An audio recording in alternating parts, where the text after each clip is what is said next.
สวัสดีค่ะใครๆก็เข้าครัววันนี้นะคะจะพาเพื่อนๆค่ะมาทำเมนูไก่นึ่งมะนาวค่ะสำหรับเพื่อนๆคนไหนนะคะที่ชื่นชอบการรับประทานอาหารรสจัดนะคะขอบอกว่าเมนูนี้เนี่ยห้ามพลาดเลยทีเดียวค่ะเพราะว่ารับรองว่าเด็ดแน่นอนแต่ว่าก่อนอื่นเดี๋ยวเราไปดูส่วนผสมกันก่อนเลยค่ะว่าเราต้องใช้อะไรบ้างส่วนผสมเมนูไก่นึ่งมะนาวเนื้อไก่วันนี้เลือกใช้เป็นเนื้ออกไก่นะคะสันในไก่แล้วก็ปีกกลางไก่ค่ะแต่ว่าถ้าเพื่อนๆไม่ชอบนะคะสามารถที่จะปรับเปลี่ยนได้ตามใจชอบเลยค่ะมะนาวรากผักชีสับละเอียดน้ำตาลทรายพริกสับละเอียดกระเทียมสับและสุดท้ายน้ำปลาค่ะส่วนผสมครบแล้วเดี๋ยวเราไปลงมือทำกันเลยค่ะขั้นตอนแรกของเมนูไก่นึ่งมะนาวนะคะอันดับแรกค่ะเดี๋ยวจะมาทำตัวน้ำยำกันก่อนค่ะมะนาวนะคะบีบลงไปเลยก่อนใช้นะคะล้างเปลือกก่อนนะคะจะได้ไม่ขมค่ะ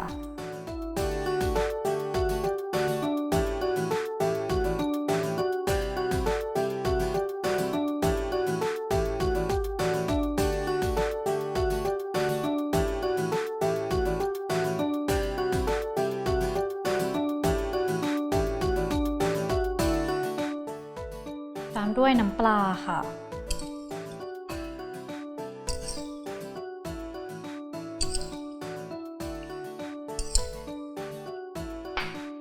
แล้วก็น้ำตาลทรายค่ะ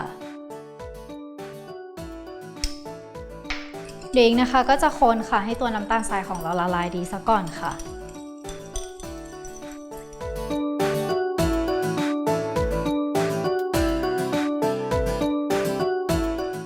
เมื่อน้ำตาลทรายของเรานะคะละลายดีเรียบร้อยค่ะ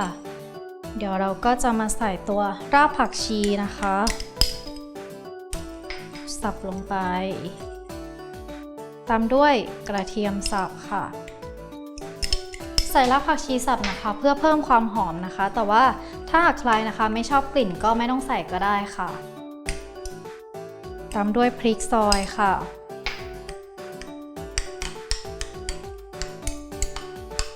สำหรับตัวพริกนะคะก็สามารถที่จะปรับรสได้ตามใจชอบเลยค่ะโอเคเสร็จเรียบร้อยแล้วนะคะสำหรับตัวน้ำยำของเราค่ะต่อไปค่ะเดี๋ยวเรานำไก่ไปนึ่งกันเลยค่ะตอนนี้นะคะอิงก็ตั้งซึ้งของเรานะคะจนน้ำเดือดแล้วนะคะเดี๋ยวอิงก็จะนำไก่นะคะที่เราเตรียมเอาไว้นะคะลงไปนึ่งเลยค่ะสำหรับไก่นะคะเลือกใช้เป็นส่วนไหนก็ได้นะคะตามใจชอบเลยหลังจากนั้นนะคะก็ปิดฝานะคะรอนึ่งจนสุกนะคะหลังจากนั้นเดี๋ยวเราค่อยนำน้ำยำนะคะที่เตรียมไว้มาราดค่ะเดี๋ยวเราจะมาดูไก่นึ่งของเรานะคะนี่ตอนนี้ก็สุกเรียบร้อยแล้วค่ะเดี๋ยวก็จะนำตัวน้ำยำนะคะที่เราทำพักไว้เมื่อสักครู่นี้นะคะมาใส่ลงไปเลยค่ะ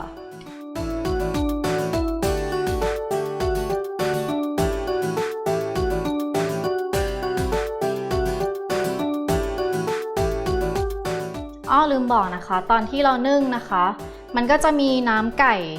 ออกมานะคะก็ก่อนที่เราจะเทน้ำยำลงไปเนี่ยให้เราเทน้ำไก่ออกก่อนนิดนึงนะคะแล้วก็ค่อยใส่ตัวน้ำยำลงไปเนาะแล้วก็ปิดไฟนึ่งต่ออีกแป๊บนึงค่ะเดี๋ยวกลับมาดูกันค่ะหลังจากที่อิงนะคะใส่น้ำยำลงไปนะคะอิงก็นึ่งต่ออีกประมาณ 1-2 นาทีค่ะตอนนี้ก็ครบเวลาแล้วนะคะก็ปิดไฟได้เลยนี่หน้าตาไก่นึ่งมะนาวของเราก็จะออกมาเป็นแบบนี้ค่ะต่อไปเดี๋ยวเราจะไปจัดจานเสิร์ฟกันเลยค่ะ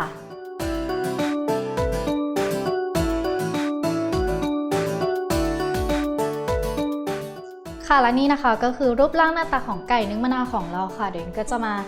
ตกแต่งนิดนึงนะคะเพื่อความสวยงามเนาะ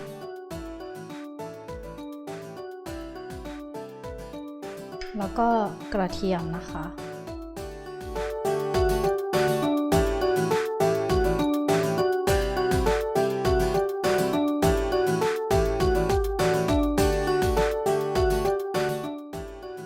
โ โอเคค่ะเสร็จเรียบร้อยแล้วค่ะสำหรับเมนูไก่นึ่งมะนาวนะคะสำหรับเพื่อนๆคนไหนนะคะที่ชื่นชอบการรับประทานอาหารแบบแซ่บซีซาร์นะคะต้องห้ามพลาดเลยล่ะค่ะสามารถติดตามชมสูตรแล้วก็วิธีการทำอย่างละเอียดได้ที่เว็บไซต์ของเราค่ะ foodtrial.tv วันนี้ต้องขอตัวลาไปก่อนแล้วสวัสดีค่ะ